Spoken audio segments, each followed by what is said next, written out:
Good evening, everyone, and welcome once again to Bloodstone, our Four Dads D&D campaign set in 5th edition Faerun in the Forgotten Realms.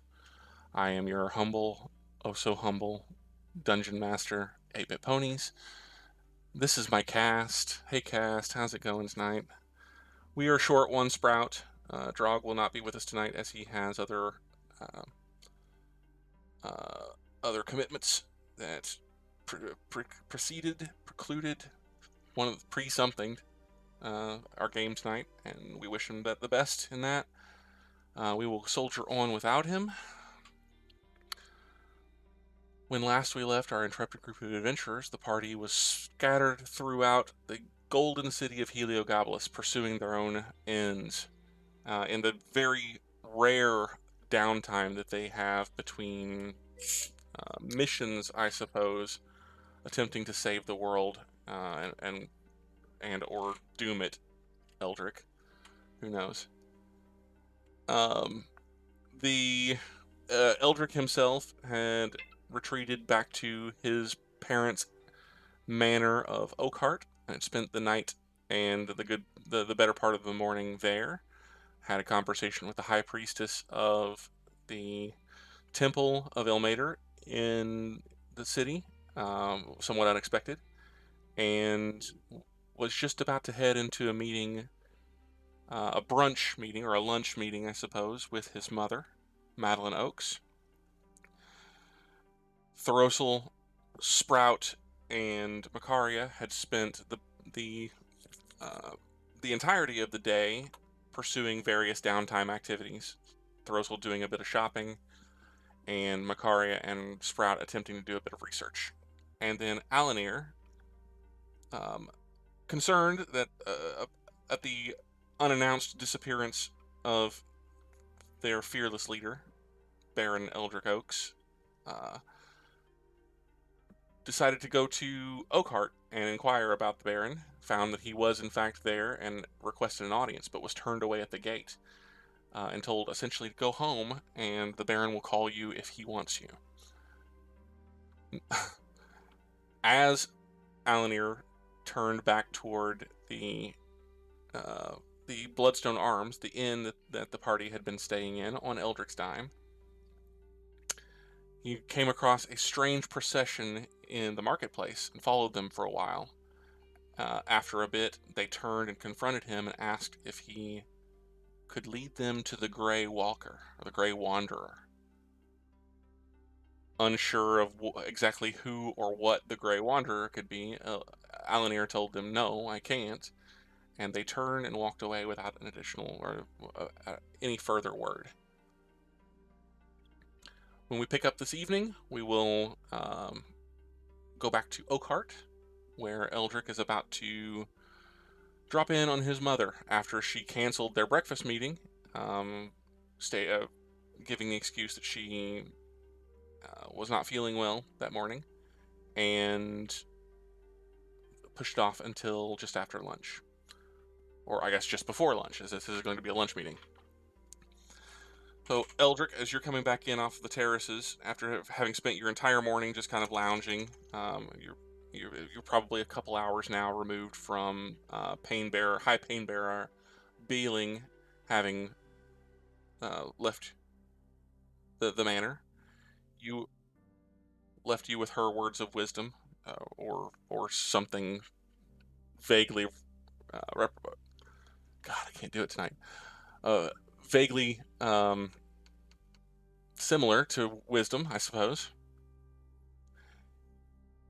You come back into the manor proper, and Master Holy is awaiting. He looks you up and down before leading you into the uh, the sitting room that your mother often uses to entertain guests. You can smell a number of pleasant scents coming in from that location, as food has likely just been delivered, and uh, your mother is almost certainly within. The steward, Durbin Holy, Guys, I'm getting a little bit of feedback. I think it's from you, Souls. Can you mute whenever you're not on? Thanks. I think that covered it. Appreciate it. Durbin Holy is standing outside, or has just led you, and stops, pauses for a moment just outside of Madeline's.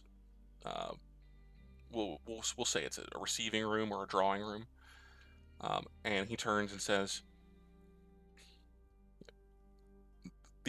the lines that you've seen on some of the other servants' faces are present on Master Holy as well. He says, your mother, the Lady Oks, struggled greatly last evening. She complained of disturbed sleep. Be brief as you can and allow her rest.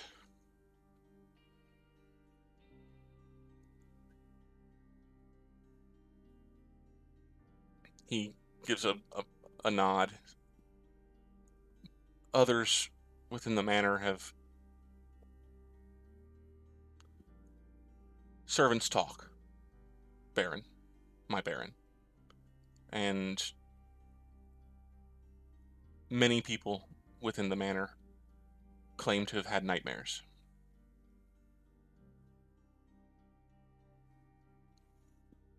None have been specific, just whispers talking about bad dreams, terrible night's sleep. I can attest to this. I too was disturbed last evening. You should expect that your mother is in a very fragile state this day.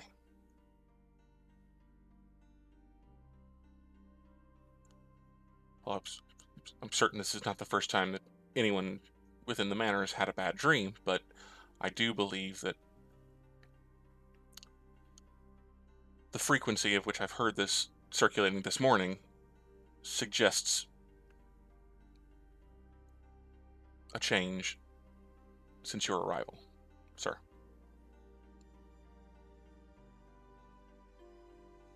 One does not have to be a great thinker to draw lines between dots.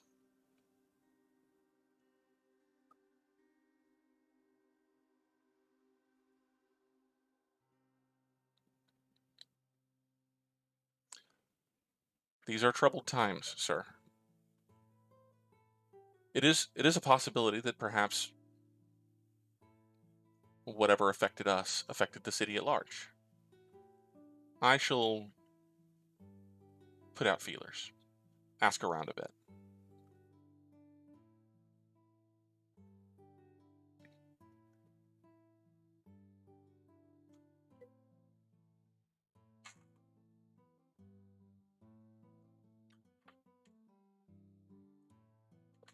But yes, I will keep my visit with Mother brief.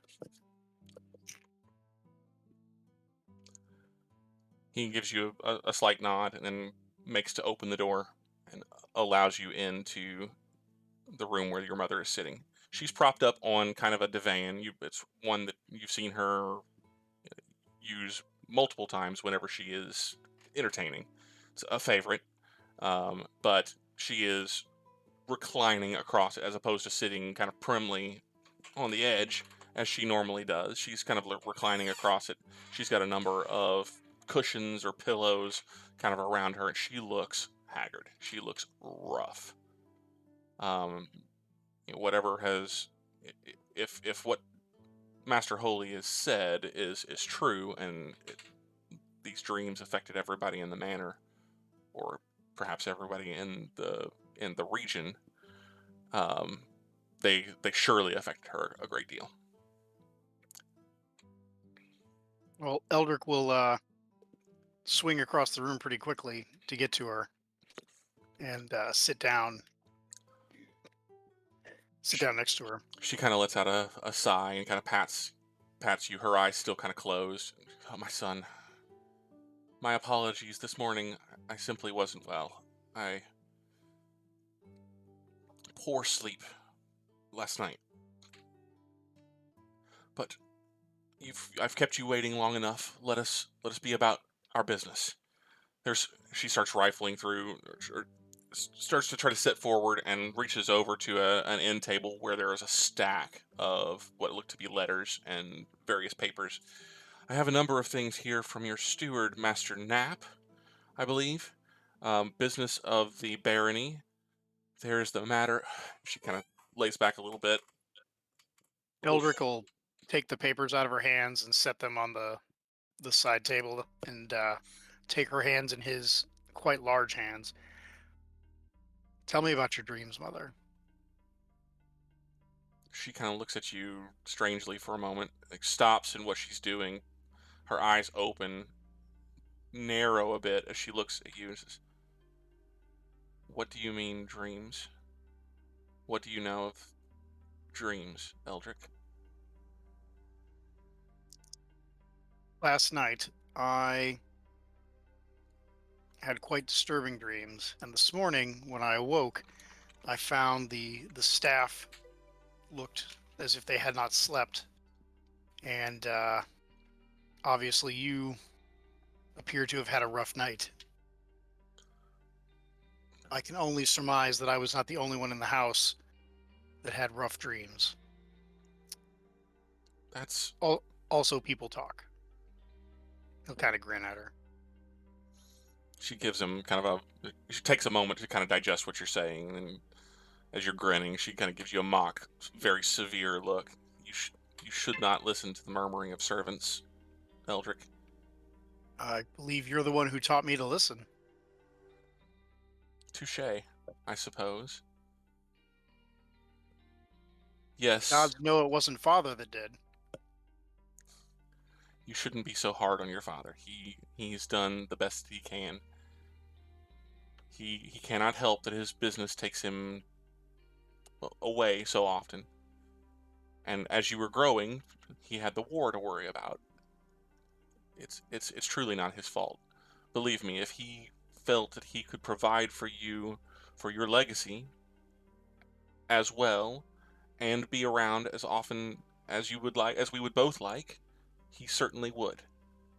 But Eldrick will hold up a hand. I don't blame Father for any of that. We all have faults. I know mine. I'm sure we both know his. There's no shame in that. she seems to be about to go on and continue to protest the somewhat familiar turn in conversation, but she just kind of lays back again, lets her eyes kind of flutter closed. There's still the matter of your reception. 4 days is scarcely enough time to deliver all of the necessary invitations to those that you would like included on the guest list. Fortunately for you, I have already sent out all of the necessary ones. Nobles and guild masters and city functionaries and the like. Always 2 steps ahead, aren't we, Mother? She allows herself a little bit of a smile. But as far as those that you would like included, that I insist that is the first matter that we take care of. As, well, propriety. It's necessary that you have allies. Not only for yourself, but as a show. There will be a number of people who are in attendance that they will be taking your measure for the first time. As a man and as a baron. And it is important that you have those friends that you have made, those allies that you have accrued over your years, over your travels, those that should be invited, so that those who are looking for weaknesses in you, or strengths, see you at your best. we don't have to cover specifically who you would want to invite to such a party on stream. That's something that we can cover between streams, but that's something that Madeline is definitely going to want to talk through with you and make sure that she Mhm. has means to contact anyone that you would like to invite. Absolutely. Just for a real quick summary of what I'll send you a list of names after I run through all the stuff. But no doubt, High Pain Bearer Lana is going to be, whether or not she's on the list, is going to be one. Um, Obviously, the party um, will be on the list, including Makaria, which I'm sure Eldrick will not shy away from the importance of that invitation, and why his mother would not like it. He's going to be very upfront with her about the presentation of Makaria. So as you're listing names, and you get to that one, she pauses as she's taking down the notes. But then after a moment of pause and kind of a just just a little bit of hesitation, she starts to write down the name. And those companions of yours who have moved on, I believe that there are a few of your former traveling companions who've made their homes in Praka, if I recall. Who's that sweet girl with the red hair? I'm terrible with names. Oh, she's talking about the Canars? Yes, she's talking about the Canars. Yeah, the Canars would be on the list, as would Mauricio and the Sunites who we traveled with. Understood. Yeah, so you can provide me with a full I'll get you list. the full list. Yeah. Yeah, that'll be great. I'm gonna tell you right now, it's gonna include at least one of the Lords of Impilter. Okay. Hey, At least one. dream big. Dream big. Thinks Do you think I should invite anybody from Seligant? Maybe a certain lord who I had words with, certain knives. if you dare. Eldrick's an arrogant son of a bitch. He ain't that arrogant. That would be just dumb. There's But there's for definitely some people in Palace Chuck that probably get an invitation too. But I'll send you a list. Sure. That sounds great. There are a number of other things that she wants to go over as well. At any point in time, you can start to interject and Now, push your own agenda. the minute that we are through the guest list, he's going to ask her again about her dreams. Mother, you're evading. Tell me about your dreams of late. It might be important. Well, my son, I honestly would. I cannot remember specifics. I remember waking up multiple times through the evening terrified and struggling to get back to sleep after, but I don't remember specifics. Except there was one recurring theme. I can't recall specifically where I was, but in each of these dreams I can recall seeing flame raining down from the heavens. But the flame was green. And I know that you were there, and I recall saying your name. But everything else is just an echo. It was very disturbing at the time. I wish that I could tell you more. I can't remember. And that is the truth. I would rather just allow it to go and forget and move past it. Tonight will be better, I'm certain. Was last night the first night that you've had such dreams in such intensity? That I can remember. I mean, I've had bad dreams before. Everyone has bad dreams, but I can't remember ever having my sleep disturbed so as last night. Last night's dreams were especially troublesome. Are you saying you believe that these dreams were a more general occurrence? That the servants have been whispering about having bad dreams as well, and you think that this Eldrick, don't I think that don't don't do this to yourself. You always do this. Every time something bad happens, you assume that it's because of something you did. or something I carry. When you know that I carry something in the name of Ilmater, something evil that I must protect from others. When we arrived at the house, uh, it started glowing, which is peculiar. Uh, I assume that there was something that Father had brought to the house that it was resonating with. But my dreams last night suggested perhaps a different um, reason. You you keep talking about this great burden that you carry. I guess I didn't realize it was a physical thing that you carry this thing on your person. Eldrick will, Do you have it El- now? Eldrick will pat the pouches that are hanging at his belt, the thick leather pouches that are hanging at his belt. She has a moment of just complete silence as her eyes kind of dart from your pouch back to you, kind of around the room a little bit, and then back to your pouch, and then back to your face. She said, "Can I? I've never seen uh, an object of evil before. Can I? No, no, of course not. I just,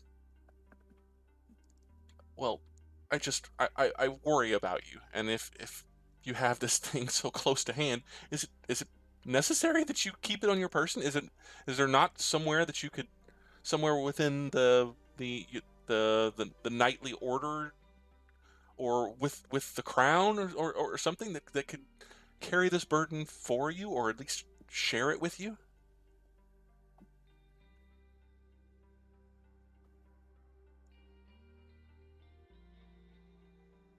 You may be muted. I am, yeah. I keep muting myself with my finger. Before this burden came to me, it was possessed by one of the greater powers around the sea here, not far from here, and it was stolen from them under their nose. I don't know any other way to keep this thing safe than carry it. And it's almost as dangerous to those who would use it as it is to those that would be used upon. I carry it because Ilmater has provided me some measure of protection.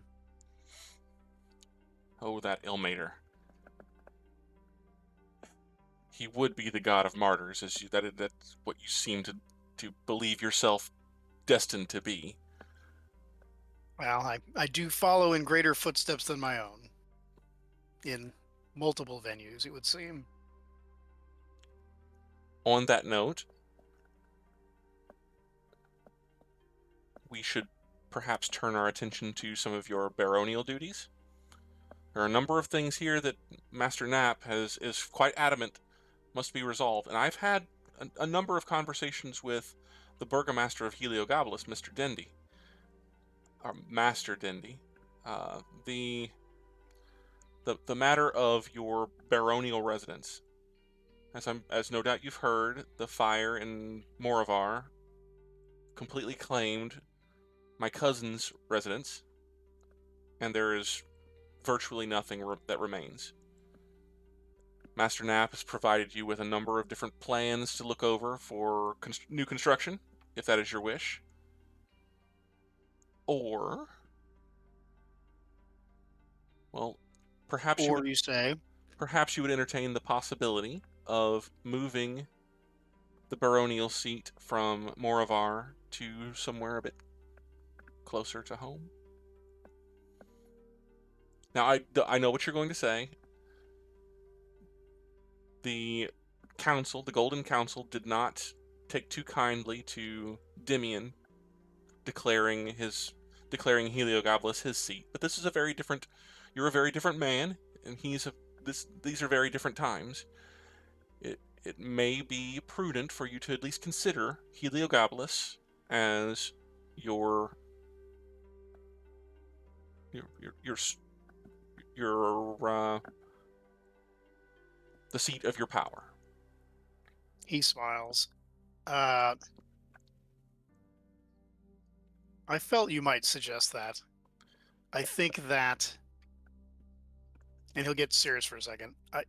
I think that the people are scared, and I think that I have been charged with defending the people of Morov, and now would not be the time to make that decision. Perhaps in the future, when the future of the Bloodstone kingdoms is more secure, we can have that conversation. But I think for now, the people of Morov need to at least believe that their Baron lives in their area, that his home is where they are, that he will defend where they are. Fear not, Mother. I will ensure there is a nice garden for you, and if possible, grandchildren. No doubt. Well, I suppose Moravar isn't that far away. I've heard that it is, with a good horse, only perhaps a day and a half hard ride. I suppose that is not too far for you to come and visit your mother occasionally, when the duties of Not the far at all. when the duties of the barony aren't too much to bear. Indeed. I'll visit as often as I can. And no doubt, if Gareth means to move his seat here, much time will need to be spent in the city anyway. Indeed. You can see a look of disappointment on her face as she realizes that matter is somewhat settled and not in the way that she specifically hoped. But you can also see a little bit of pride in that she thinks that you have come to the correct decision, if not the decision that she most wanted. Seeing her conflicted emotions, he'll try to move into a topic which he knows she loves to talk about. I hear that the royal decision to move the capital here has not been without its gossips and whispers. I don't suppose you have heard anything about that. Well, likely no more than you have. I haven't been running in the same circles as I had been. A number of my circle have moved on from Heliogabalus, in the expectation that the king's arrival will ruffle feathers, cramp style. Many have.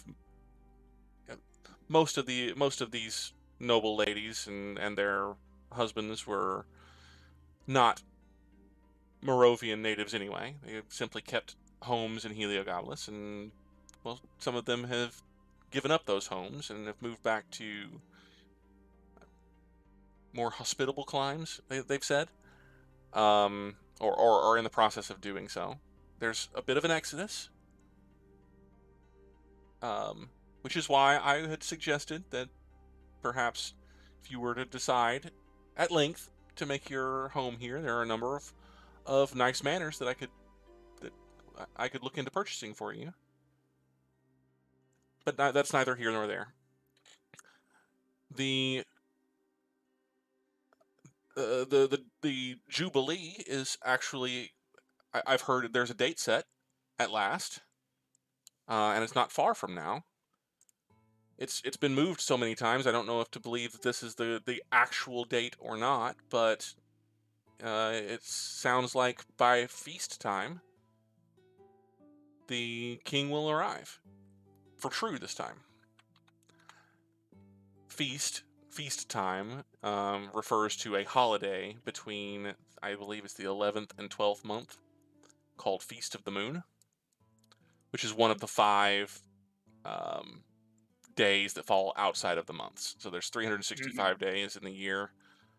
5 of those days don't belong to any specific month. They're holidays, worldwide, basically worldwide holidays that fall between the established months. And Feast of the Moon falls between the 11th month and the 12th month.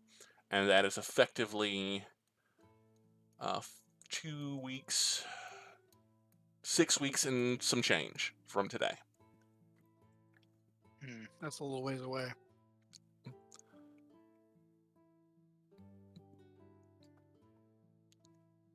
So she will natter on and on and on and on about all of these different things that Nap has sent to you, you know, asking your decisions or asking your opinions on this thing and that thing. You'll note that she has done a great deal of correspondence with your steward and has answered a lot of his questions on your behalf, and quite astutely. Though she has a... Eldrick is 100% convinced that Madeline would be an amazing ruler of any territory. Everything that he knows from her in those regards. So that none of that necessarily surprises him. But at some point, after answering a myriad of mundane and not mundane and important questions or whatever, he's going to stop her. Are there any rumors about the king? And he's like dead serious, no playfulness like the rest of it. Are there any rumors about the king? In my travels, word has gotten to me that is concerning. Well, any man of great notoriety and power is going to spawn rumors. There's going to be a cloud around him. I don't know what you're searching for, Eldrick, but perhaps you should just speak plainly. What are you hearing? Not long ago, I found a man in Zent'l Keep, and me and my companions brought him back. We were told that he was Gareth Dragonbane, and he was restored to the crown. So, was told. Sorry, one point of order. That was not Zent'l Keep. Oh, I'm sorry. It was it's near Vols, still within the Bloodstone Kingdom. Okay. Sorry. Yep. In a citadel outpost for the Assassin's Guild. I gotcha. Eldrick will say that. I don't know why I thought it was. But anyway, I was told that was King Gareth. We had a celebration. He was restored to the throne. But word has reached me from various sources that the man who sits the throne is a changed man. I would have your counsel on that subject. For the Bloodstone Kingdoms, the people speak of fear and mistrust. And if there's unrest at home that I need to be taking care of, or at least assisting with, I would know that. She takes a long moment to digest all the things that you just said, as you can tell by the look that you get from her whenever you're saying this. This is all brand new information to her. This is scandalous information that you're providing to her, that she would not have had any way to know that that whole situation 6 months ago was what it was, and that this you've likely divulged one of the best kept secrets in the kingdom. Yep, that's probably true. Yeah. That's all right. I didn't rat out the Lords of Impilter yet. Just give me time. Well, I don't know what to say, Eldrick. That is quite that is quite a worry. But as you mention it, yes, I would say that, well, His Majesty, Gareth's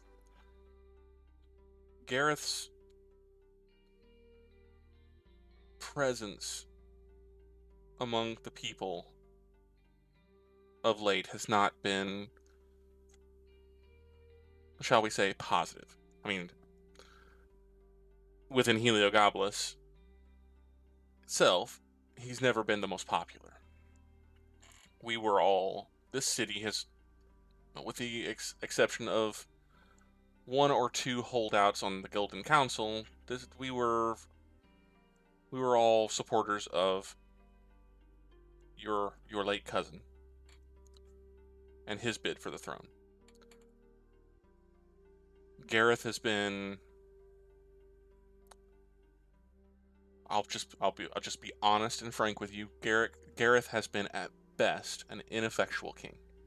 He has allowed alliances with Impilter and the other neighboring realms to lie fallow, deteriorate. He has done very little to assuage the fears and the uncertainty or uneasiness of the nobles and the guilds within Heliogabalus and within the rest of the kingdom. He spent so much time on that wasteland to the northwest, sorry, and trying to bring those people into our kingdom that he's essentially forgotten or neglected those that have helped him rise to the station that he currently carries. Well, I have been to Vasa, and the people there have suffered much in the past few decades. I think it is admirable that he would bring them into the fold and help to give them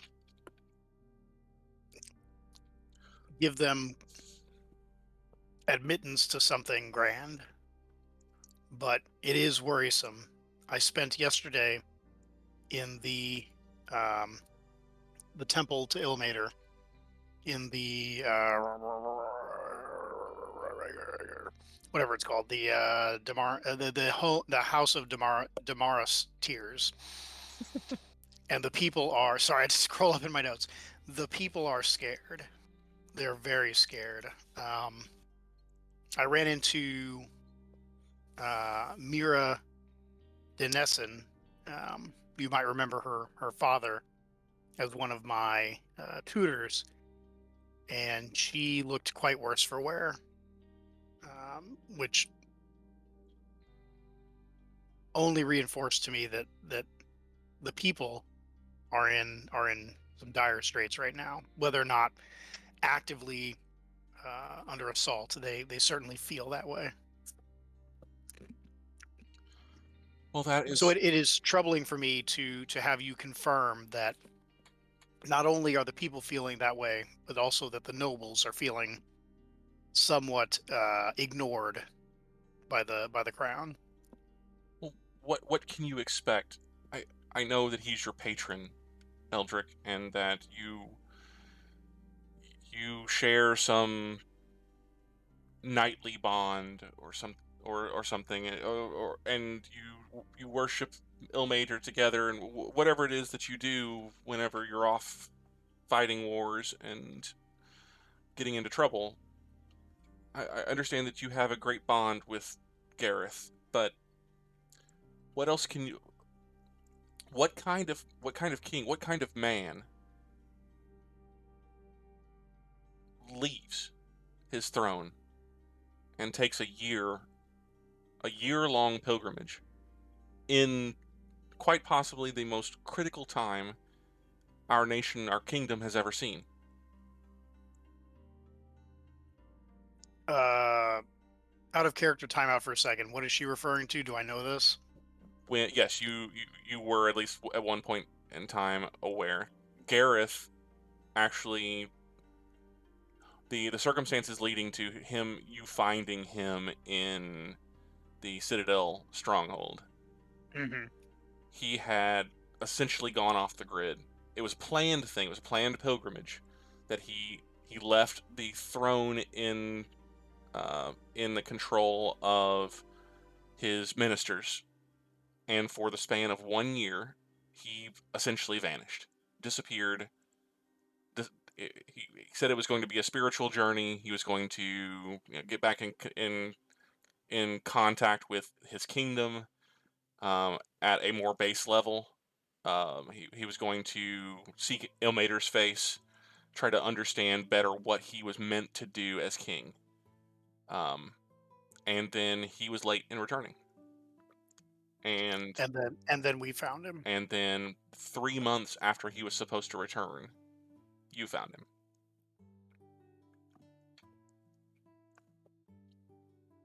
All right, back to the conversation with Madeline. I think that such a trip sounds like a noble endeavor, but it was obviously poorly executed. There's a knock at the door. Thump, thump, thump, thump. Well, I'm going to get up, and Eldrick will Before you're pat his mother's hand and get up and head for the door. As you're getting up, Durbin Holy opens the door and sticks his head in. He says, "Apologies for the interruption, my lady, my baron, but I've just received word that a visitor came for you, baron. A man by the name of Nightsky, I believe. Staying at the Bloodstone Arms. He claims to be a companion of yours. He is requesting an audience. He was sent. He was sent on his way with the understanding that the message would be delivered to you and that he would be contacted with your reply. Is this something that you would like me to take care of?" Well, he is a companion of mine, and absolutely. He'll look to his mother. Would you mind if I had some friends for dinner? Oh, Or do you already have plans? oh, Eldrick, your companions here today? They don't have to be. I can simply meet with Alanere otherwise. Perhaps. Well,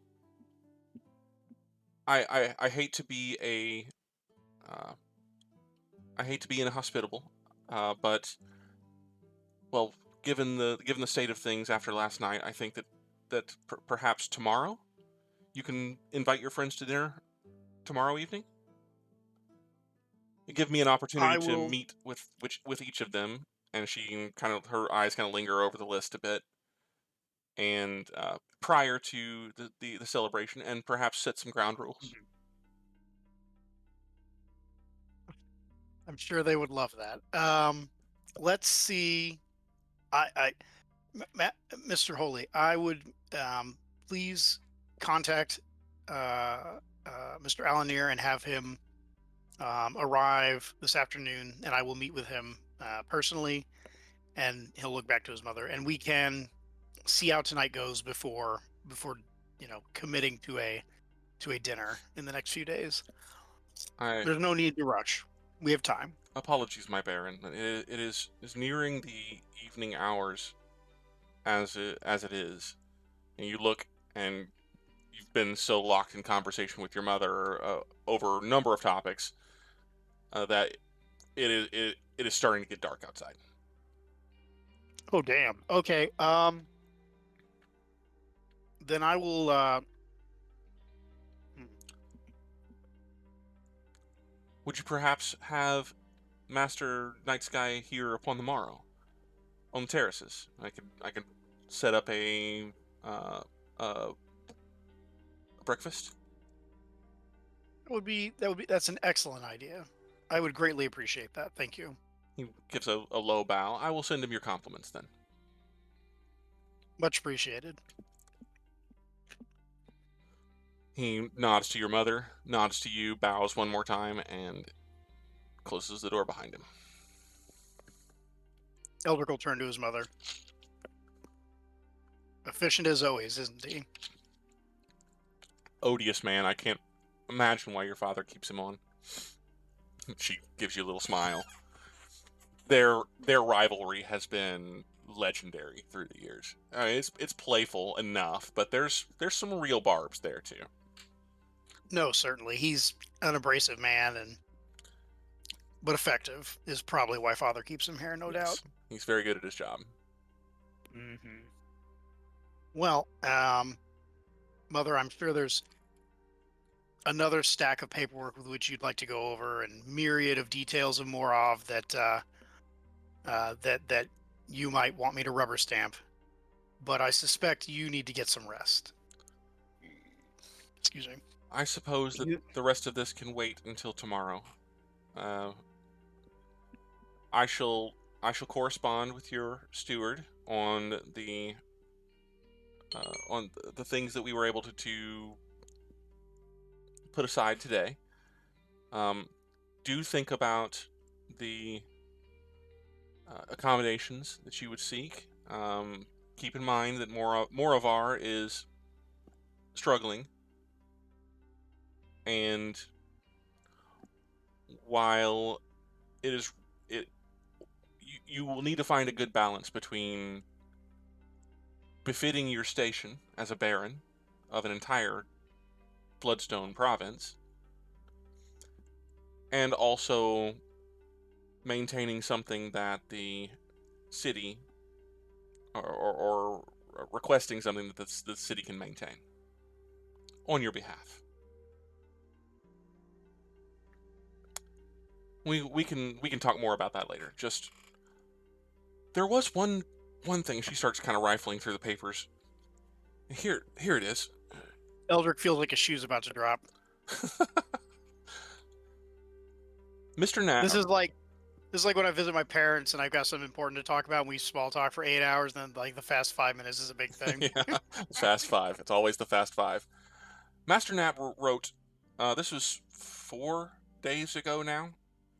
He wrote about a man, he didn't provide a name, who came seeking you at the baronial residence, what remains of it, of course. Didn't speak. He didn't give a name, but he was very adamant that he speak with you, and he called you Eldrick Oks, apprentice knight of the order. But clearly he hasn't been given the update that you were to be made a full knight of the order. But it was peculiar, and then he writes again. And she rifles through the stack again, and 3 days ago, same thing. The man has shown up again, and then 2 days ago, the man has shown up again, and he's quite adamant. And there's something very strange about him. Hesitate to write much more about it. But every 2 days, every day, for the last 4 days, he showed up at the manor every single day, or at the ruins of the manor, where initially showed up at the ruins of the manor, but now that he knows where Master Knapp is working from, he shows up there every single day. Something very strange about him. Never leaves a name. And is very adamant, and he always uses that full title. Eldrick Oks, apprentice knight of the order. That's not a coincidence. Will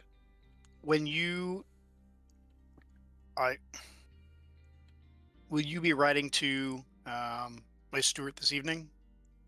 Yes. Is there something that... Can you have him inform that man that I'm staying at the inn that you found me at in Helio? She winces. And have my steward send you back the reply. Well, I would, Eldrick. Uh-oh. Except that... There's the shoe. I anticipated that you Uh-oh. would ask for this, and I sent him that message this morning. Except that I didn't tell him that you were staying at the inn. I told him that you would be found here. Is that a problem?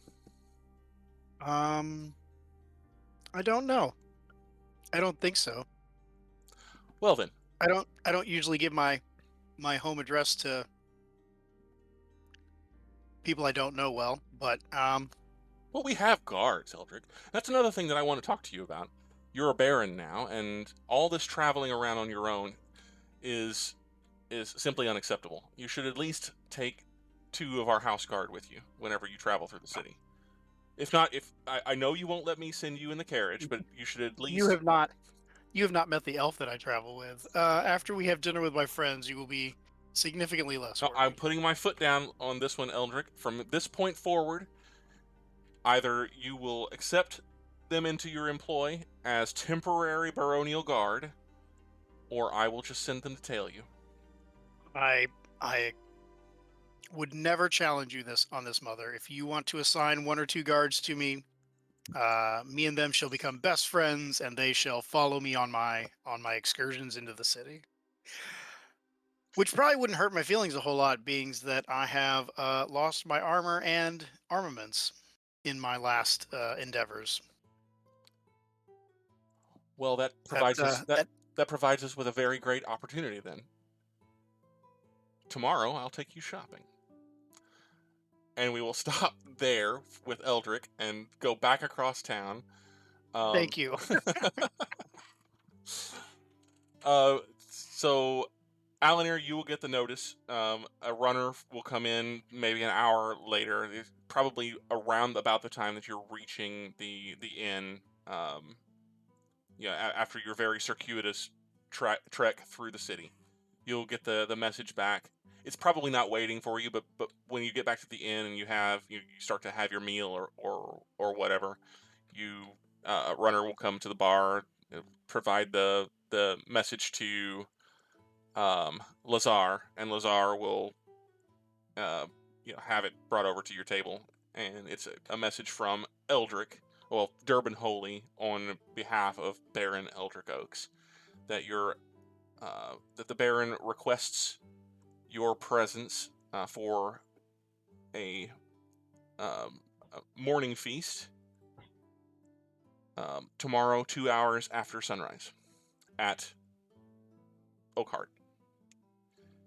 Your name and description will be given to the gate guards, and you will be allowed entry, or you'll be escorted to the manor upon arrival. And there are notes, on ensure that your appearance is befitting a an audience with the ruler of the province of Morov, so on and so on and so on. Essentially, don't come looking like that you slept in the ditch and woke up and strolled up to the manor. Congratulations. Welcome to interacting with the nobility of the Bloodstone. So you're saying better than I'm currently dressed? Yes, like effectively. I bathe, so I'm clean, but I'm still got my traveling clothes. Why those might have been cleaned? They're still traveling clothes. Right. Well, I guess that means I'll probably need to spend the rest of the day going out and buying some more finer attire. You can do that. The night market is in full swing by the time you get back out onto the streets, and you have ample opportunity. You, in fact, know of a place not terribly far away. It's in the Rise district, so you'd have to either hop a coach or take a quick walk around Palace Hill. You can't cut through. You found that out earlier, but you'd either have to go around. Let me find there we go. Make your way around the Palace Hill inside the Rise or through Coinholm, but it's over here in this little tiny corner of the Rise in a neighborhood called Walls Around. It's a place that you've been, well, maybe you haven't been before, but you're at least aware of it. It's called a place called Mauricio's Fine Clothier. Ah. And so there's also the market itself. You could always go to the market and try to come up with some attire there. But if you're interested in visiting Mauricio's, you're welcome to do that as well. Yes, I feel this warrants probably getting the best. All right. So I will probably end up going to Mauricio's. So you could probably walk away with a fine set of clothing from Mauricio's for maybe 25 gold. All right. I assume he will also find that Mauricio is not currently in. That's correct. You will find upon visiting the tailoring shop, you find that the proprietor, Master Esteban, Lord Esteban now, is no longer running the day-to-day operations of the shop. It still bears his name, but it is no longer he no longer operates the shop personally. He has a very capable staff, however, and they see to your needs. Oh, and you can provide a description of what attire suits you if you like, or we can save that for whenever you show up with to Eldrick to give you some time to think about it. Yeah, I'd say probably give me some time to think about it. Sure. But yeah, so I'll definitely think about what exactly it'll look like. Great. So then we will travel back to You said that was 25 gold, right? 25. That's correct. 25 gold will get you what you're looking for. All right. We'll go back then to Makaria and the results of your day. So you spent the entire day essentially trying to find bookshops and or libraries and or places where you can do research. You're specifically looking for research on a very specific topic. Is that correct? Yes. So I have a breakdown because I had some thoughts and was going through. So Makaria, as she goes out after tormenting the kid right in the bar, hood up, starts thinking, okay, how can I research? And in her sage-like mind goes through a whole list of just things, and it goes through the most generic yet focused thing that she could possibly do that hopefully will not be as horrible. Generic but focused. Known children of demon princes. Okay. All right. But hold on, Go ahead. I got more. Okay. Let me take some notes here. Yep. So she goes through and she stops. So she thinks and she feels around in her pocket and goes, "All right, I got money."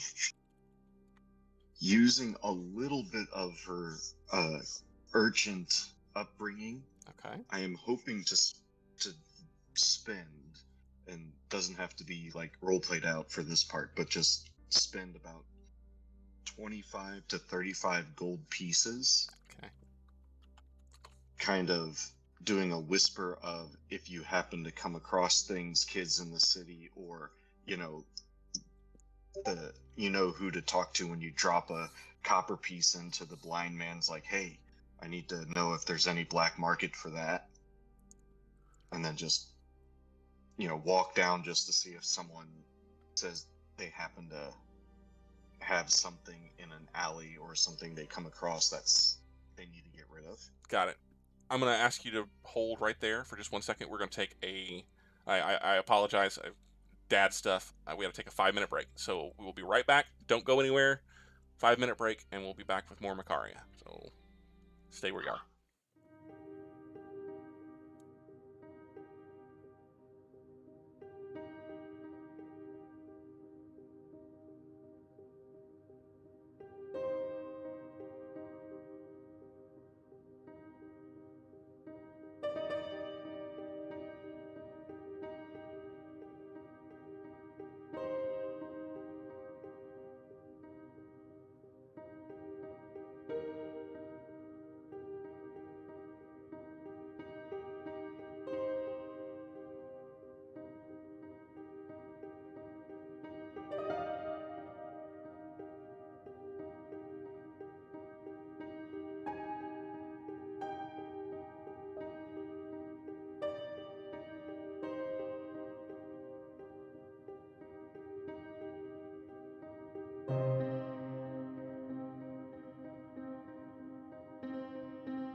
And we are back. Thank you for your patience. Dad stuff always has to come first.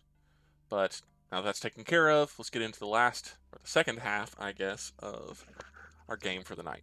We left, when we took our break, we were just talking to Makaria. Makaria is doing essentially the research downtime activity.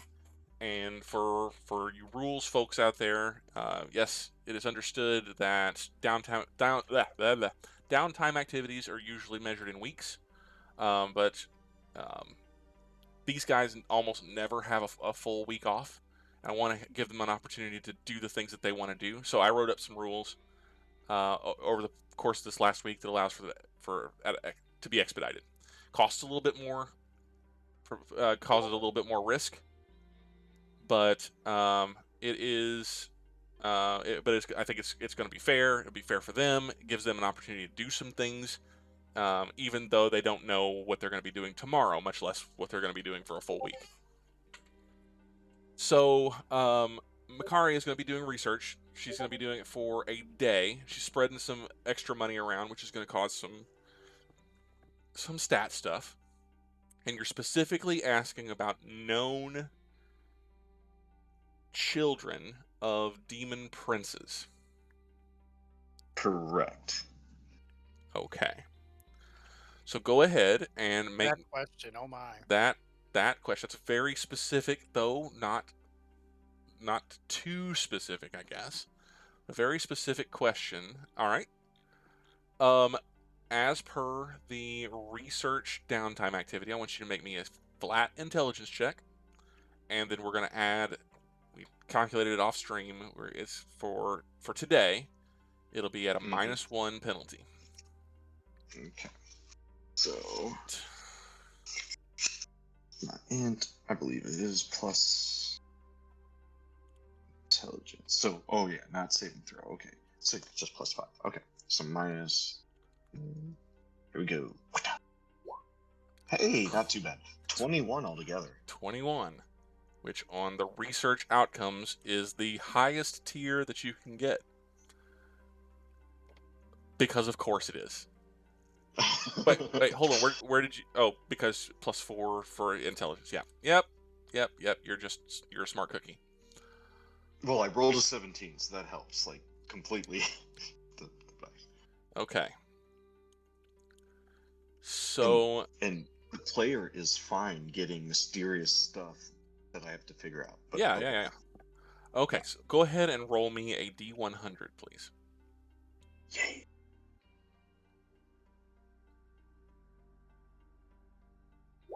$44. 44. Okay. So that actually will earn you quite a bit of information. You will find out first that whenever you start asking questions about this topic, it gains you a lot of open suspicion, and almost immediately thereafter some pretty serious hostility. Most of the booksellers that you ask about this, or librarians perhaps that you ask about this, take one look at you and what you're asking about and throw you out of their shops.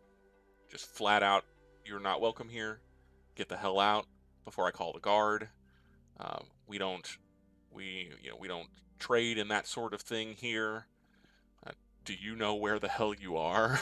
sorts of answers, where demonology is not something that is openly discussed in the Bloodstone lands. You would already know, and you would find lots of references through your research that there is a specific demon lord that is sort of the big bad for all of the Bloodstone Kingdom. Somebody whose minions ran roughshod over the kingdom of Damara less than 2 decades ago. The wounds are still very raw, and the reaction that you get is likely because Orcus, the demon prince of the undead, is essentially Satan as far as Damara is concerned, and most everyone in it. And if they think if anybody in Damara, or you know the 99%, anybody in Damara thinks that you are taking too much of an interest in Orcus or things Orcus related, they don't want to have anything to do with you at best. You will notice almost immediately upon maybe your fourth or fifth time that you've been thrown out of somebody's shop, you will, as you're walking away, you'll see that same bookseller having a conversation with one or two members of the City Watch and looking in your direction. You will learn that there was a cult of Orcus in the Bloodstone Kingdom that kind of heralded or was served as harbinger for the troubles that were here with Vasa so many years ago. That their priests or their cult members wore robes with goat's head skull caps. They're referred to colloquially and collectively as goat's head priests, and they were followers or at least devotees to Orcus, and were involved in the conflict with Vasa, back in the Bloodstone Wars. That, coupled with the fact that you have some very goat-looking horns, that gives you a little bit of an understanding as to why people are so openly hostile with you. Yeah. Eventually, you learn, maybe this is something that I should not be openly talking about or openly asking about, and you just rely on yourself to just you run across a we'll say it's a library, in the Purse district, in kind of the Mages Guild sector, or the Mages neighborhood. There's a tower in the Purse Guild called the Tower of the Ever-Seeing Eye. That is the center of the Mages Guild in Heliogabalus.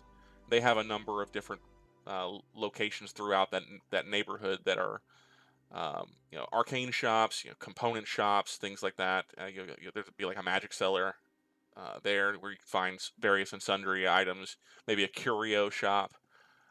You come across a couple of different tomes that have, from a more historical nature, not specifically of current events, but more of a historical nature, talking about various rumors and things of demonic corruption in far off places like Impilter, or across the sea to the west, or across the Dragon Reach. You'll see some mentions of a conflict, an ancient conflict, something like 700-year-old conflict called the Triad Crusade, wherein a bunch of followers of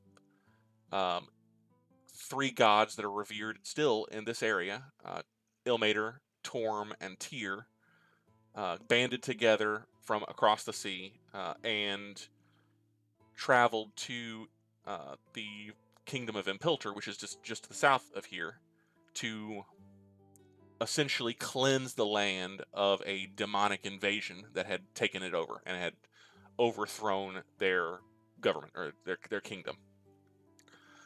No specific mentions of children of demon princes in that, except for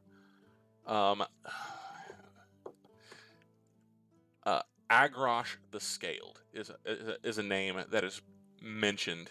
Agrosh the Scaled was a demon spawn of some kind that was is mentioned several times throughout accounts of that conflict.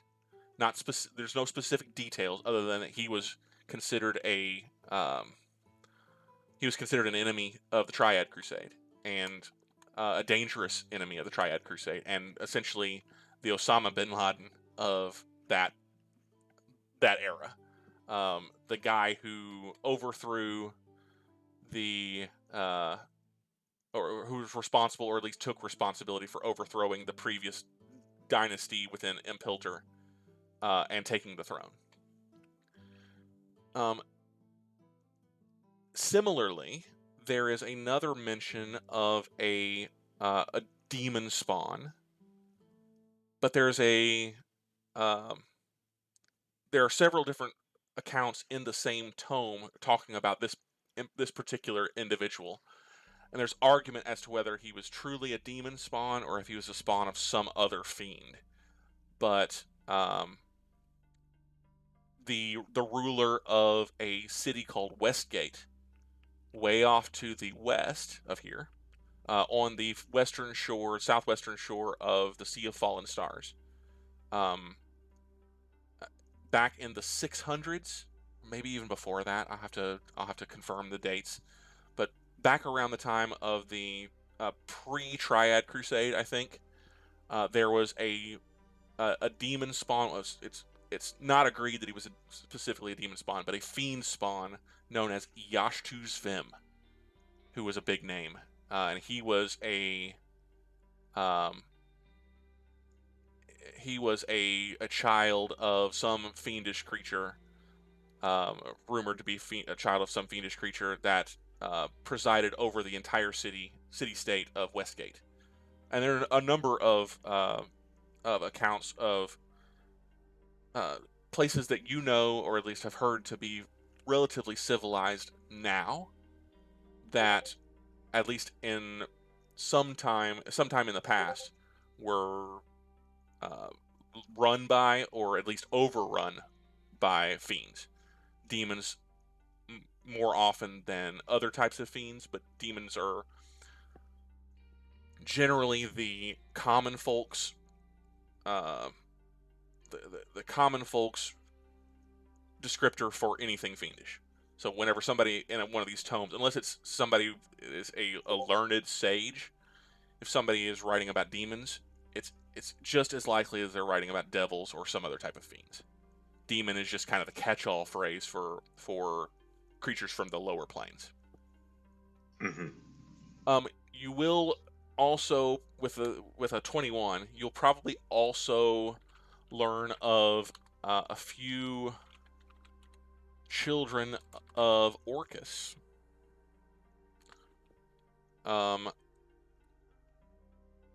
And they would have been the Draugg,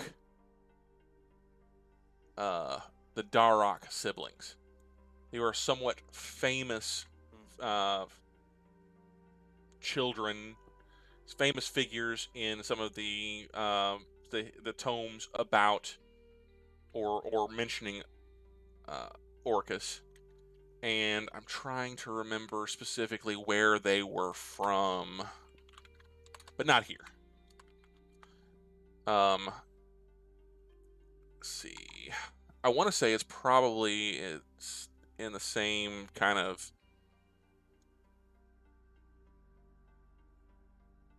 I want to say it's probably off around the Sword Coast, so way far off to the west. And go ahead and make me either an Arcana or a Religion check. Okay.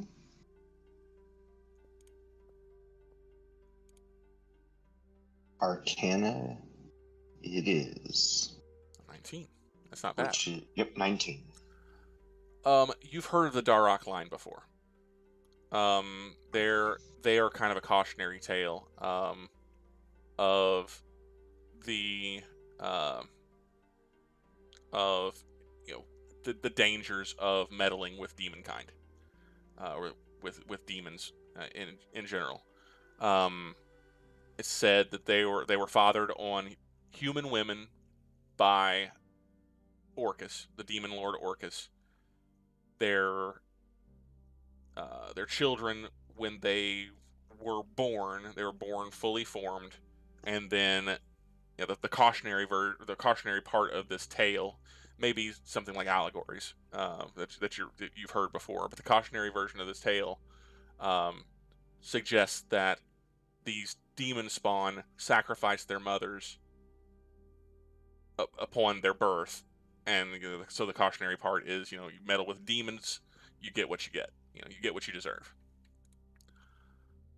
The last little piece of information that you'll get, and this comes only at the very end of your search. It's a very just a snippet you hear, you read about in a very damaged and what is clearly a very old tome that is mostly ruined. But you find a little piece of it. You hear something of, you read something of what is called a demon binder of Narfell.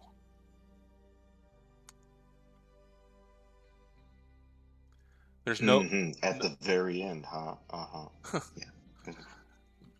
You had to get a 21 to get that piece of information. But a demon binder, not of Netheril, but of Narfell. Yeah. Narfell. And the demon binders of Narfell sent their hordes, and that's all that you get out of that particular tome. Sent Everything else, hordes. Yeah. While I give you some time to digest that, we will go to Thoros'l. Thoros'l, you were attempting to do some shopping for various and sundry magical items, yes? Yeah, his first and foremost, he needs to get like normal things done, like repairing armor and getting new adventuring garb and things like that. But his approach, he's not the most personable person, so he's not going to go shop to shop and try to sweet talk people. He's going to go to his people. He's going to rely on his mercenary background and kind of wander into the gambling dens and rough bars that the mercenaries are haunting, and just throw coin around, gambling and talking to them. Where would you go to go shopping for these things, kind of thing. All day into the evening, he doesn't care. He doesn't have a date until the evening of the next night anyway. All right. So I'll give you the same deal that I gave Makaria, because you're essentially providing more context that is specific to how Thoros'l would do things, and is specific to Thoros'l's background. I'll give you the same bonus, so you can throw around a little extra coin, and you can wind up with the same bonus that I gave Makaria. So it'd be 225 on the day, and you could get, if you roll it today, you can get a flat intelligence, wisdom, or charisma roll, with a -1 penalty against the buy magic items table.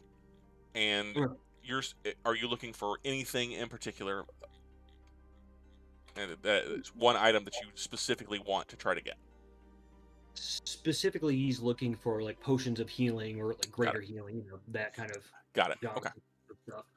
All right. He's not very ambitious. He doesn't have a ton of coin, but he knows that there were times that would have been useful. Sure. Within the last few weeks. So then you can go ahead, and if you're rolling on it today rather than rolling it over to tomorrow, you can roll that same check. So it's either one of your social scores. Flat scores doesn't specifically need to be, or isn't a skill score, just a flat ability score. That you roll at a -1 penalty. Okay, I'll roll that. Let's see. He has no idea what tomorrow brings, so he's gonna finish his shopping. Sounds good. Who knows? 21. You guys, okay. So that requires me to do a little looking up. So bear with me for just a second while so the 21, you'll clearly find some healing potions. That is something you will definitely be able to do over the course of the day. Kind of carousing with the budding mercenary population. You maybe spend some time out in Flagwood and kind of walking through the camps, getting an idea of what mercenary bands are here, or at least looking at the different flags and seeing, hearing snippets of information, who belongs to what, and then it's to the bars, the taverns, and the various carousing spots that bored mercenaries will spend their time and their coin in, and asking around, hey, I'm looking for some magic stuff, some potions, a good potion seller around, anybody that might have extra equipment, anything special. And yeah, absolutely, you get an opportunity to, you get some leads, and you will also learn in the doing that most of the equipment, most of the magic sellers in the area, or in the city, now have a contract with the Hag, in that 90% of what they make, and it's not a lot, but 90% of what they make or they come across gets sold to the Hag, or at least Hag gets first come, first serve on their choices, and it's a pretty sweet deal, because the Hag, anybody who's working specifically for them on a job, gets a stipend that is up to a certain percentage of what they would expect to be the take for the job that they're doing in advance to buy equipment. Oh. As long as they are able to pay it back after the fact. So, well, where the deuce was that when we were low level? Jesus. Yeah, well, That's amazing. The Heliogabalus Adventurers Guild, or HAG as it is known, is quite progressive in its views towards mercenary work. And so they have deals with a number of the different sellers in the area, whether it's mundane goods or magical goods, up to a certain gold piece limit. If you're working on a job that is provided to you by the Hag, the Hag will provide you with a percentage stipend of what you stand to make, that you can essentially get up front in goods, and it's specifically for stuff that you expect to use on job. So something for you to think about. Cool. Sounds like a good deal for the Hag then. They get first picks on what you get, and then what do? Give you some money you're going to spend anyway? Essentially, yeah. That's all I'm saying. But if you, you're all getting duped. So the downside is if you don't finish the job, and the Hag doesn't get paid, then you still owe the Hag back for anything that you took. So absolutely, what a racket! It produces results is what the clack is. But I'm going to go over to, so I've got to roll a few times on a magic item table as to what things that you could potentially find, and I will give that information to you off stream, because that's going to take a little bit of time. The roll is, I've got the roll captured. I know what I need to roll off of. You will definitely be able to find some healing potions, but anything else that comes up that you may also have an interest in, I'll get that to you, and you can make your decision. Since this is something only Thoros'l's doing, we can talk about the specifics, what you bought. You can break that stuff out, whatever. Once you're back with the party, but yeah, so it'll happen off stream. Yeah, sounds good. I've got my general goods list I gave to the Bloodstone Arms guy, and that is like rations and rope, junk like that. Yeah. I don't want to spend time buying myself. And that's stuff they're going to do it for me. All of your mundane stuff can be taken care of, in the better part of a day. You know if you're looking to repair your armor, you're going to want to do that early so that they've got all day to work on it. Yeah. But because Heliogabalus is now an adventurer's town, it's the center of the Heliogabalus Adventurers Guild. There are a lot more services that are available to adventurers of your kind here now than there were the last time that you were here. And we're talking about just months ago. All this is happening. The entire town, the merchants and the services in town have turned toward producing for the Hag in a much greater quantity and quality than they previously had for the city in general. Part of that was probably due to the fact that there was a limit on adventuring parties that had come down about 6 months ago. but that's neither here nor there. You're able to finish all the things that you wanted to do over the course of your day. You can all get back together if you so choose, with the exception of Eldrick, because Eldrick's busy. You can all get back together at the inn at the end of the day, if you so choose. So I give it to you to decide how you want to spend your evening. Just imagining that Sprout is having like a spa day. Just like 12-foot or 10-foot guy who's just like getting his nails done, but like his hand's the size of a friggin' dinner plate. It's like Shaq at the spa. Thoros'l will, I mean, if he's done, he'll go back to the inn and make sure he gets his equipment that he's asked for and get a hot meal on Eldrick's dime. He's got no reason not to. Well, one thing that you are also able to get over the course of the day is the location of the Sanguine House. Sanguine House of Roses, which is ostensibly your destination for the evening, or for the night, the late night. And that is in this location. In the Purse District, not far, I mean, relatively speaking, not far from the guardhouse where you spoke with the Grimjaws, but in a district called Red Light. Ooh, okay. Neighborhood. District is the Purse. Neighborhood called Red Light. What do I know about this place? It is a it is a house of favors. Brothel. An upscale brothel. In the Red Light District. In the neighborhood known as Red Light. And so this guy he gave me a note. What exactly did the note say? Note said the name of the place and the time at midnight, tomorrow night, which would have been last night, which would point to the coming midnight. Interesting. Well, okay. Anything else that we want to do as a party prior to skipping ahead so that Thoros'l can do this thing? Get jumped and murdered? Yeah, let's skip ahead to that. Yes, because Thoros'l is easy to murder. Yeah. Anybody? I'm good. Nope, I'm good. No. Thoros'l, you're not planning on telling your companions or anything about this or anything of that nature? Just lone wolfing this? Yeah, 100% lone wolfing us, yeah.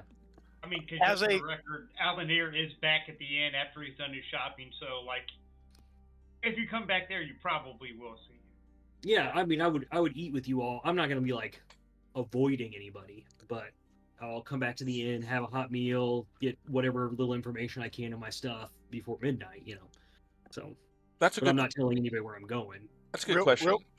Go ahead. Souls.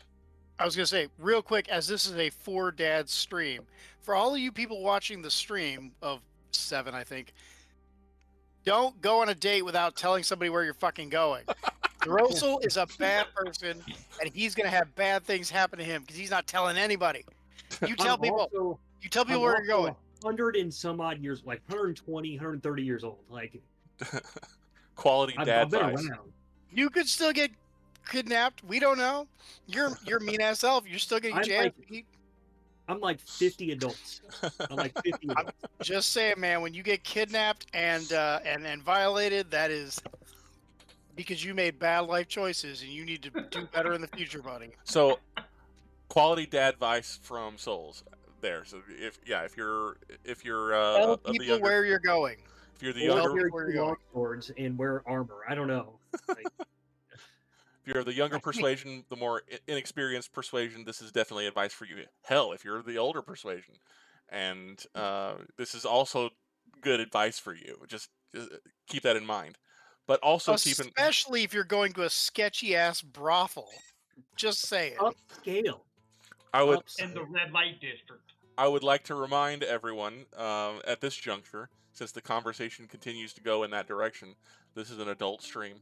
Adult content will and it almost certainly is imminent. So just keep that in mind. Take care of yourselves. If this is not your particular cup of tea, then we make no judgment. You can catch the VOD if you wish. Otherwise, we'll get back to the show. But tell people where you're going. Tell people where you're going. If you're leaving, tell people where you're going.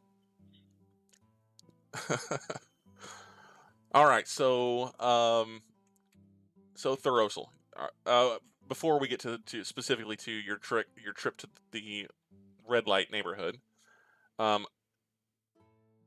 you said we could all have dinner together. Is that what happens? Or Makaria, are you going to be socializing with the rest of the group during this time? Sprout will be at dinner. He will be doing what Sprout does.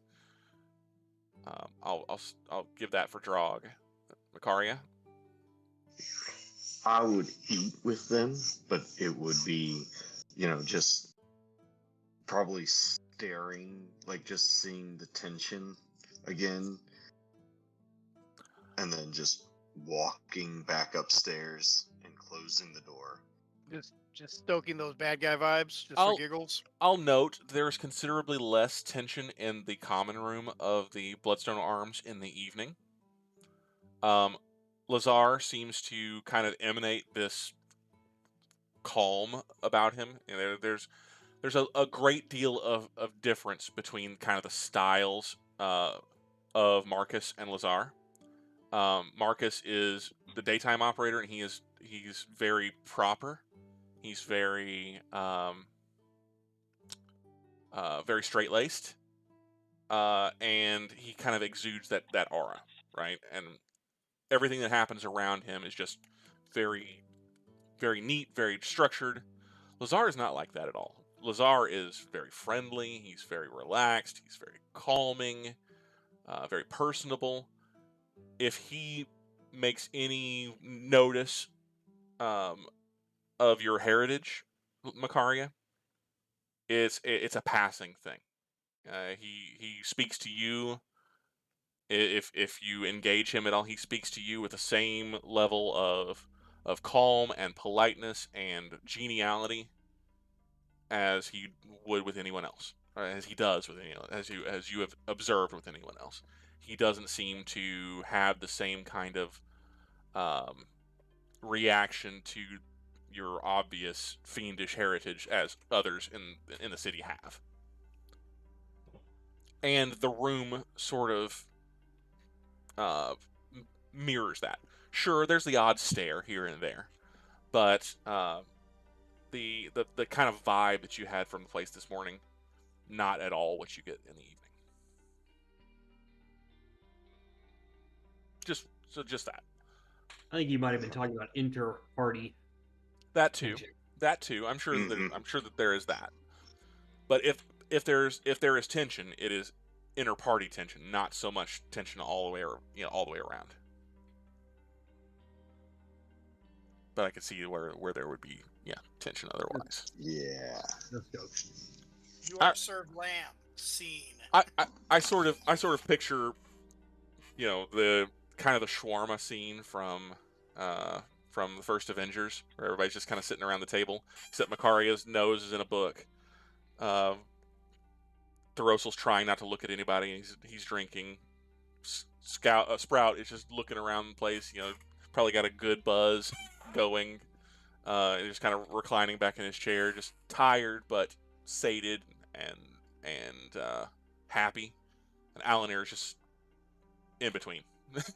He is the everyman amongst the everyman. He's just kind of Alanere's just there. And just the record, even though I have gotten my new clothing, like I got it all packed up and like it's in my room, and I am like not wearing it yet. So it's like one of those things where I will put it on that morning. Great. All right, so we're gonna fast forward a little bit past dinner, past the shawarma scene. Where Thoros'l is striking out on his own. Don't do this. Don't do this. Striking out on his Tell own people where you're going. from the Bloodstone Arms. You imagine it'll probably take you a good hour, probably a little bit more on foot to get across town to where you're going. So you probably leave a little early, just have an opportunity to get there and scope the place out before midnight tolls. Oh, absolutely. He's going fully armed and ready, and he suspects something foul. So That was going to be my next question: whether you were fully armed, wearing armor, so on and so forth. oh yeah. Yeah, I can't imagine why Thoros'l, an instance where Thoros'l would not be armed to the teeth. But okay, so you set out across town, and unlike the other times that you've in the past 2 days, that you've left the inn, you don't immediately sense a tail.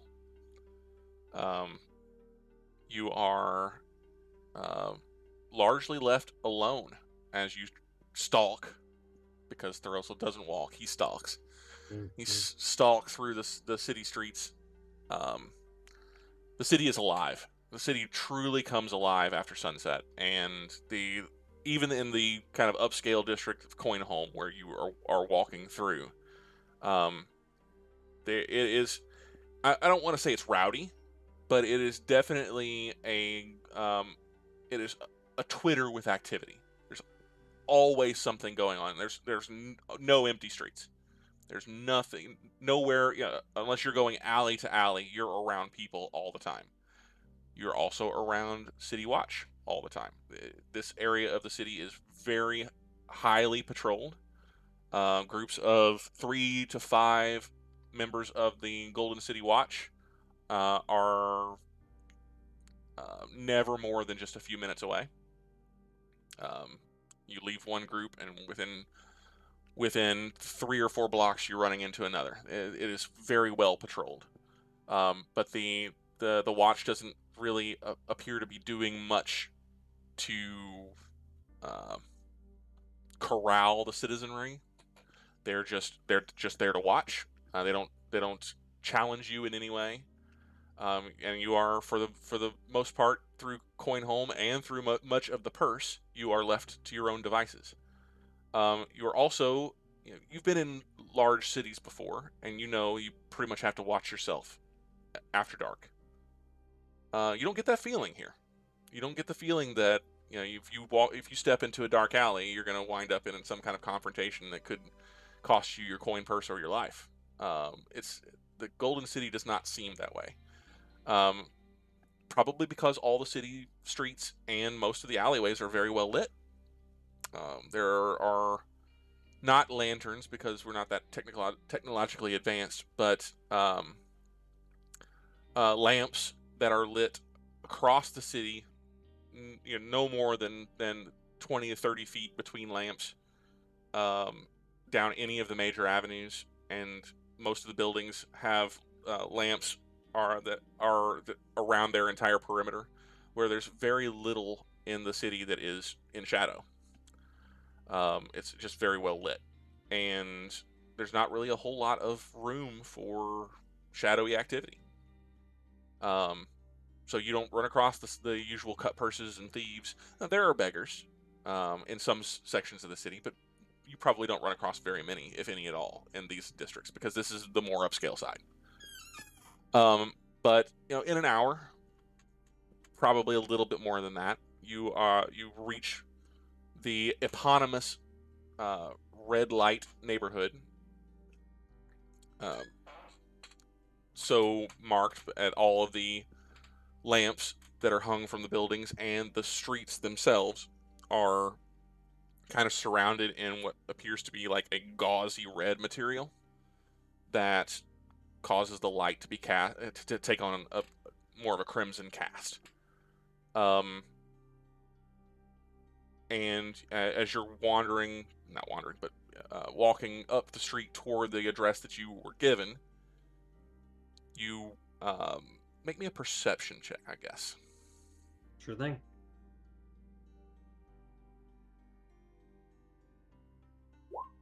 13. 13's good enough. You notice, probably maybe 2 or 3 blocks from your destination, you notice a man standing kind of against one of the lamp posts. He is well dressed, not ostentatious, but well dressed, like yeah, a cut above what you probably own, but probably not quite as good as Eldrick's best. He catches your eye. He's blonde. He has just a little bit of scruff of beard. Probably no more than 20 or 22, human, and a little bit on the burly side. He catches your eye and he gives you a head tilt, like, "Come here." And I will. he Oh, holds go your ahead. gaze. All right, I'll go see what he wants. And you walk over to him and he says, "I was starting to think you weren't going to show." You recognize the voice as the male of the two Golden City Watch, unmasked.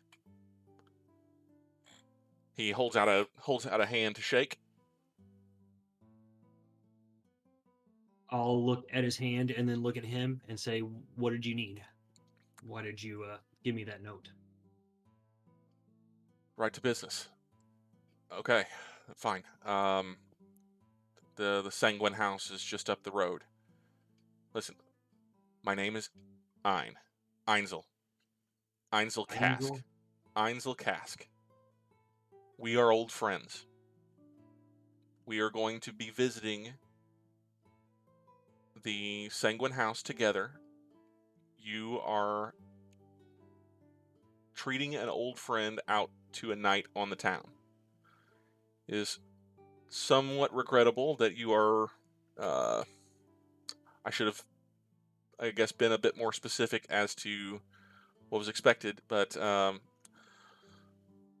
with the influx of mercenaries in town, your current look, well, it's not unexpected. This is an upscale sort of place. You're familiar with the place that we're going? I am. I'm not sure what you want me to do here. No. What's our business? I understand what you're saying. Don't get me wrong, but why are we doing this? What's your goal? He kind of beckons you to follow him, and he steps a bit further off the street. Again, not into much of a shadowed area, but into an area that's not directly on the street. Okay, look, here's the situation. Do you know the name? Oh, I don't know the name. I don't know the name. Where's the name? Who's got the name? I don't have the name. Where's the name? I got the name. It's definitely Bob Doe. Oh, I thought it was Nelict. Nelix. Who doesn't know that name? All of the streamer watchers. Do you know the name Damsel Jutta? Ansel, Jeddah, Jutta. Judda. Yeah. You can make an intelligence check or a history check, I guess, if you got that. They're the same. So, 19 intelligence. You've heard the name Jutta before. Something to do with some high muckety muck in the council.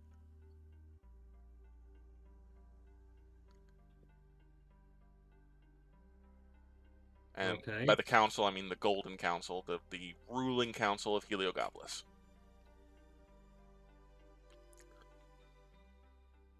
I guess.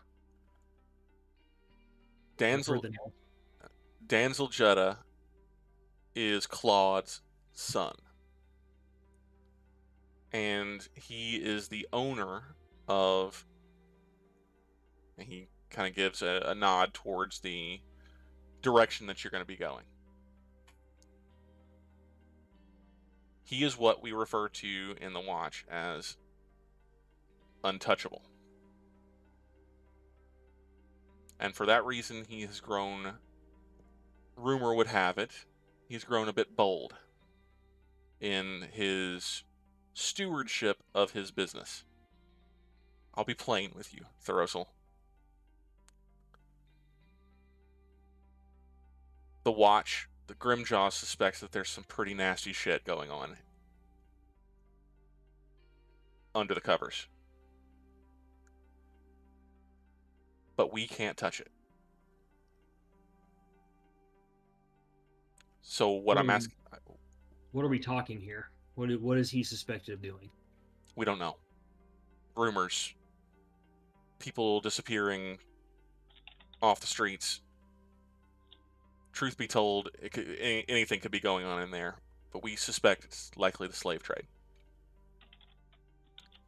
One of the few things you would know, one of the few things in Heliogabalus that cannot be bought, at least not legally.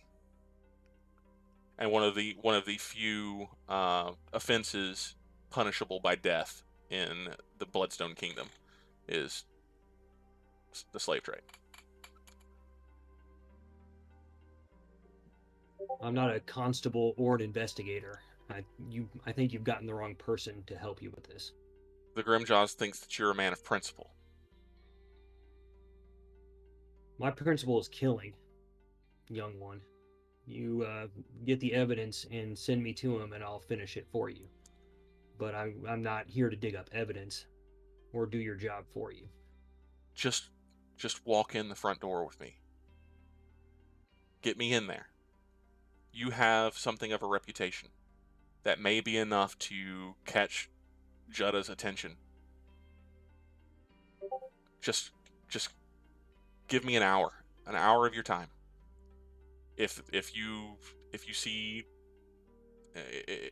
decide that this thing is not worth your time, then hey, you had fun in a brothel for an hour, and you walk away, and we never talk again. But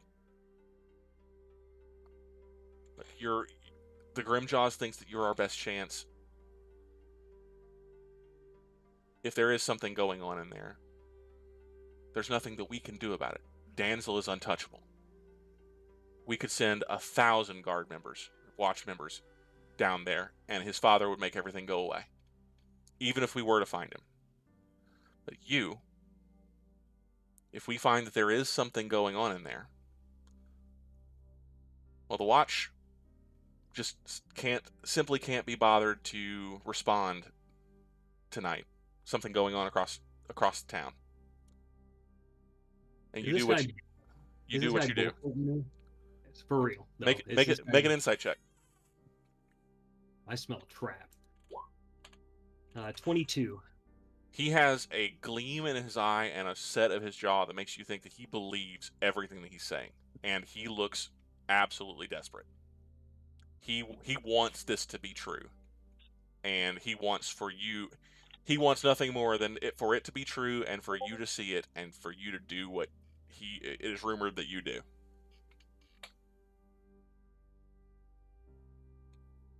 Let's say I do this, get you through the door, and they smell a rat, and you end up in trouble. I'm not inclined to wet my blade to save you. That's fair enough. But I take my chances with a known killer at my side, even if it's scrambling over the wreckage as you fight your way out.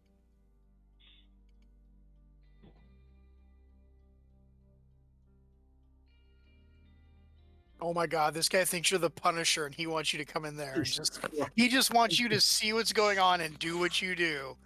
Whoo! That is 100% his plan, yeah. That is 100% his plan. Look, maybe nothing's happening in there. Maybe this is all just smoke. But are you gonna walk back to the cozy inn that you're staying in with the idea that maybe something like this is going down? Is that the kind of man you are? He's got your number, buddy. Thoros'l will shrug and say, "There's men like this all over the world. I've been enough places to know. I can't stop him. I don't think you can either."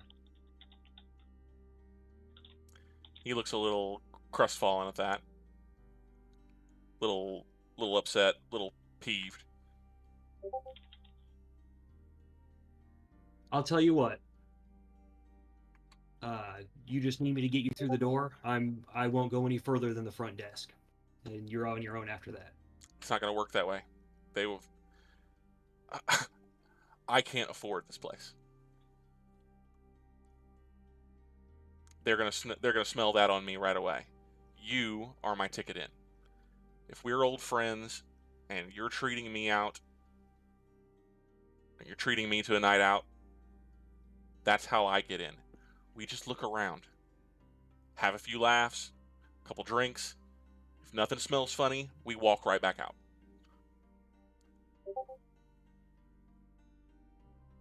I'm gonna turn off party chat right now. Let me just mute this channel for 15 minutes. All right. Thoros'l will shake his head. No. Best case scenario, we go in there and you back me into a corner and I've got to kill a few people. Then you've got me in chains, just like Grimjaw wants. Don't get me wrong. I believe you. I know this is what you need. That you think something wrong is going on here, but there's another way. You talk to me about principle. You talk to me about principle here. This isn't the law, the rule of law that you follow. This is not even the way that I would do it. He kind of sniffs at that. His pride definitely pricked. Fine. I'm sorry for wasting your night. Hardly. If it's coin that you need to get in, how much would you need? Eldrick will pay me back. No, I'm not taking your money. Fair.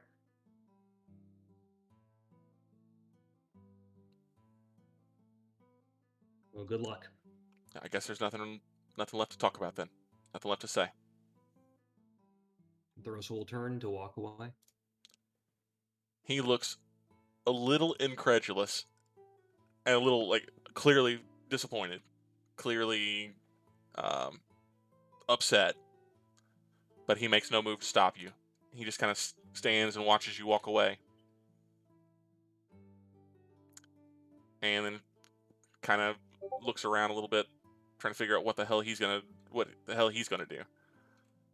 And then Thoros'l turns a corner and is gone. And Einzel Cask is no longer on your radar, if that is his real name. Indeed. Okay. Well, that was certainly a way to go. So we will. I guess then that is where we will. It's 10 o'clock, so that's where we will call it for the evening. Players, please be thinking about what your characters are going to do for day number 3 in Heliogabalus.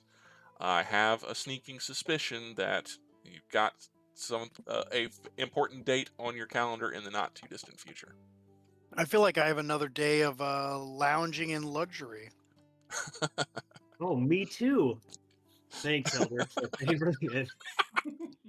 I'm gonna cancel that tab real quick here, guys. I'm just saying. Well, that's a map that I don't need now. Sorry. No, it's cool. It's like, yeah. No, Well, hold on. You don't know what Thoros'l's other way is. That's true. He might have a conversation with Eldrick or Alanere. There might be another use for that map. Absolutely. And if not, then that is entirely your choice. I dangle the carrots. You guys decide what to bite. But that's the way it goes sometimes. Either way, tonight is that's where we will wrap it up for the evening. Thank you to all the viewers. I hope you enjoyed tonight's session. We will pick up next week, the 14th. No, there's nothing specific. For some reason, I thought that the 14th it's Pi Day. So we'll pick up on Pi Day for episode 6. This is 5, episode 6 next week. I'm for us, it's like episode 378 or something. Yeah, it's huge, but yeah, it's been going on for a little while. Okay, that will be yeah. So we'll pick up with episode 6 on March 14th, next Tuesday. We hope you'll come back and join us then.